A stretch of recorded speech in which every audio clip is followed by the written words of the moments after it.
Your teenager can focus on a game for 3 straight hours. But ask them to begin 20 minutes of homework, and they sit there, staring at the screen, opening another tab, suddenly remembering they are hungry. You remind them once, then twice, then 5 times. They promise to complete a chore.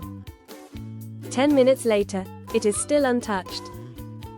The school portal shows another missing assignment. Their teacher says, "Bright, but careless." And when you finally lose patience, your teenager shouts, "I know, from the outside, this looks like laziness." Defiance. A teenager who only works when they feel like it. The behavior is real. It is exhausting. But sometimes, the explanation is wrong. Because the behavior you are punishing may be the surface of ADHD. Not proof. Not a diagnosis. And not an excuse for every difficult choice. But a pattern worth understanding.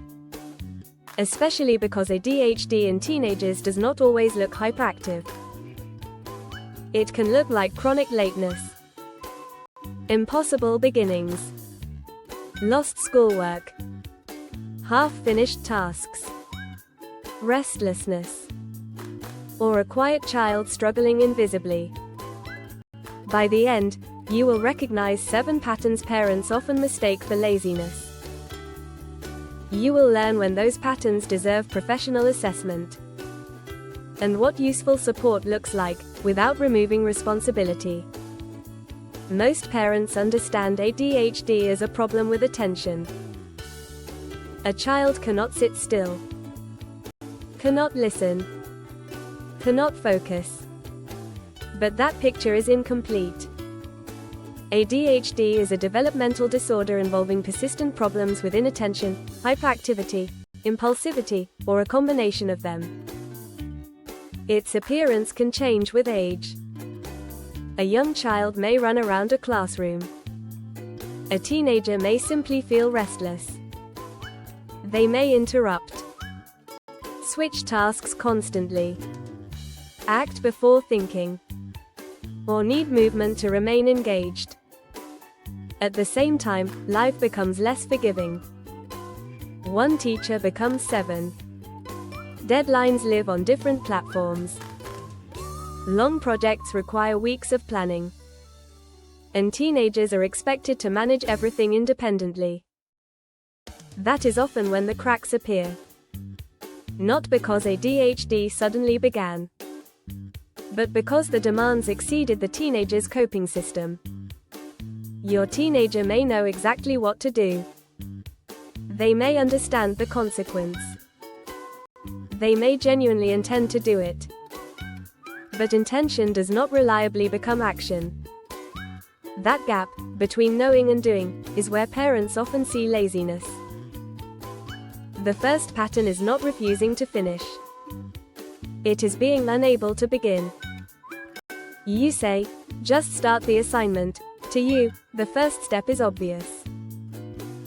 But the teenager may see one enormous, undefined object. Research the topic. Choose the information. Plan the answer. Estimate the time. Remember the instructions. Decide where to begin. All before writing one sentence. So they avoid it. Not necessarily because they do not care, but because the starting point does not feel accessible. Then the deadline becomes urgent. Suddenly, 3 hours of work happen in one frantic night. Parents think, "So you could do it all along," but last-minute performance does not prove the earlier struggle was fake. Urgency may temporarily provide the structure the task lacked. The clue is repetition. The same impossible beginning, again and again, even when the consequences are painful. This pattern confuses parents most. Your teenager cannot focus on homework, but they can focus on gaming, drawing, coding, editing videos, or one intense personal interest.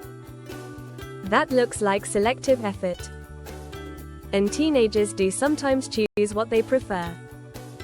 But ADHD is not always a total absence of attention. It can involve difficulty regulating attention consistently. A repetitive task with a distant reward may be extremely hard to sustain. A highly engaging activity with novelty or immediate feedback may hold attention intensely. Some young people become so absorbed that shifting away is difficult. So do not ask only, can they focus? Ask, can they direct and shift focus when the situation requires it? Being able to focus sometimes does not rule out ADHD. You ask your teenager to bring down the laundry, charge the laptop, and find a permission form. They say, okay. They even mean it. Then they walk upstairs, notice a message, find the charger, and return without everything else. You hear, they did not listen. Another possibility is working memory. Working memory is like a small mental whiteboard. It holds information while you use it. For some teenagers with ADHD, new information pushes the original instruction away. The promise was sincere, but it was not held long enough to guide the action. That is why one brief instruction, made visible, may work better than a 5-minute lecture. Your teenager says they need 5 more minutes. 25 minutes later, they are still not ready. They begin projects the night before they are due. Underestimate every task. Miss the bus, then seem surprised that time ran out. This is sometimes called time blindness. It is not a diagnostic test, but difficulty estimating time, planning ahead, and responding to future deadlines can be part of a wider executive function struggle. Punishment may show that lateness has consequences.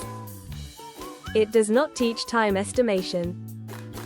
Visible clocks, countdowns, transition warnings, and intermediate deadlines make invisible time usable. Some teenagers understand far more than the grades suggest. They answer questions in class, explain difficult ideas, then lose marks because the file was not uploaded. The worksheet disappeared. The final page was forgotten. Or the project was completed, but left at home. Bright but careless may not describe intelligence or effort. The missing system may involve planning, organizing materials, tracking deadlines, checking completion, and submitting the result. Intelligence can hide these problems for years. A parent remembers everything. A teacher gives reminders. Then secondary school arrives, the workload multiplies, and the support disappears. What looks like a new attitude problem may be an old difficulty under new pressure. Parents may miss ADHD because their teenager is not running around the room. Hyperactivity can become less obvious with age. It may look like tapping, pacing, constant talking, interrupting, leaving a seat repeatedly, switching between tabs, or making a decision before considering the result. Those behaviors still need boundaries. But when the pattern is persistent across situations, it may reflect more than poor manners. Not every teenager with ADHD creates disruption. Some disappear. They daydream, miss parts of conversations, read the same paragraph repeatedly, forget what the teacher explained, spend hours completing work others finish quickly, and hide the struggle behind perfectionism, anxiety, or silence. This matters especially for girls. Girls are more likely to be recognized for inattentive difficulties, and less likely to match the stereotype of the disruptive boy. A quiet student does not disturb the classroom. So nobody asks how much effort it takes to keep up. The school sees a polite student who should try harder. The parent sees late work, exhaustion, and collapse at home. Sometimes the teenager who causes the least trouble carries the most invisible difficulty. One more difficulty causes enormous family conflict. A very large reaction to a small request. Turn off the game. Begin your homework. Get ready to leave. And suddenly, the teenager explodes. Emotional dysregulation is not a core requirement for an ADHD diagnosis. And intense emotions can have many causes. Anxiety, depression, sleep deprivation, stress, trauma, or another condition. But difficulty regulating emotion is common in young people with ADHD, and can make daily life harder. Imagine a system already working to manage attention, time, instructions, and transitions. Then another demand arrives. The request may be small. The system receiving it is already overloaded. Understanding this does not mean accepting aggression. Threats, violence, or unsafe behavior require firm boundaries and professional support. Explanation is not permission. But escalation rarely teaches regulation. Lower the temperature. Identify the trigger. Then build a better transition before the next conflict begins. Many parents will recognize at least one behavior. That does not mean their teenager has ADHD. Every teenager procrastinates sometimes. Forgets instructions. Avoids boring work. Loses track of time. And becomes emotional. So when does the pattern deserve assessment? Use 4 questions. The 4 Peter seconds. First, was it present early? ADHD begins in childhood. For diagnosis, some symptoms must have existed before age 12. Second, is it persistent? Not one difficult week. A repeated pattern lasting at least 6 months. Third, is it pervasive? Does it appear in more than one setting? At home and school. During homework and chores. With different people. Fourth, is it problematic? Does it meaningfully impair learning, relationships, home life, safety, or independence? Present early. Persistent. Pervasive. Problematic. The 4 Peter seconds cannot diagnose ADHD. But they can tell you when the next step should be more than another lecture. And several problems can look similar. Poor sleep can damage attention. Anxiety can block starting. Depression can look like low motivation. Learning difficulties can make one subject feel impossible. Major stress, trauma, substance use, and medical problems can also affect functioning. That is why assessment is not an online checklist. A qualified professional considers developmental history, school experience, physical and mental health, reports from different settings, standardized rating scales, and alternative explanations. The goal is not to collect a label. It is to discover what is making life harder. You do not need to wait for a diagnosis to change the next conversation. Start with observation, not accusation. For 2 weeks, record the pattern. Which tasks create problems? What happens immediately before? What time of day is hardest? Does it happen at school? What helps the teenager begin? How much are they sleeping? Was the pattern visible in childhood?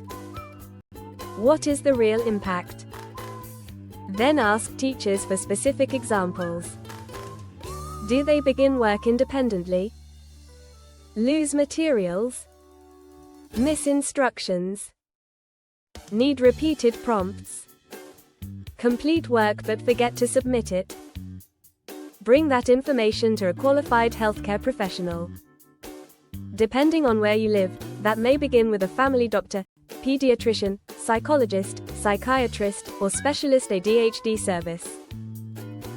While that happens, reduce unnecessary friction. Give one clear instruction. Not 5. Make important instructions visible. Shrink the starting line. Not, finish the project. Begin with, open the school portal. Then, find the assignment. Then, choose the first question. Externalize time. Use a visible clock. A timer. A transition warning.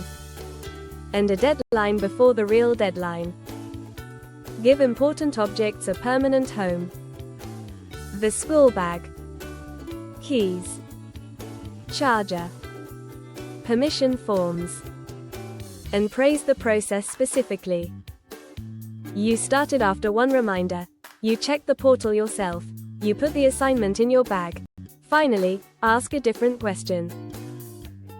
Not, why are you doing this again? Ask, which part is getting stuck? Support does not mean doing everything for your teenager. It means building scaffolding, then transferring responsibility as skills become stronger. Consequences may still be necessary, but they should be predictable, proportionate, and connected to the behavior. Not humiliation. Not character attacks. Not the word lazy used as an identity. Return to the teenager sitting before the assignment. The cursor is still blinking. The work still matters. The deadline has not disappeared. But the parent has two choices. The first is, you do not care. The second is, I believe you want to do this. Let us find where the system breaks. That sentence does not diagnose ADHD. It does not remove expectations. But it changes the problem from a battle of character into an investigation. A teenager with ADHD can still make poor choices. They still need boundaries. They still need responsibility. But responsibility grows better from clear structure, useful support, appropriate treatment, and honest accountability, than from shame. The most important question may not be, how do I make my teenager care? It may be, what if they already care, but cannot yet show it consistently? That question can change the next conversation. It can change the help you seek. And for a teenager who has spent years believing they are lazy, careless, or broken, it can change the story they tell about themselves. This is the Growth Blueprint. Subscribe and like for more.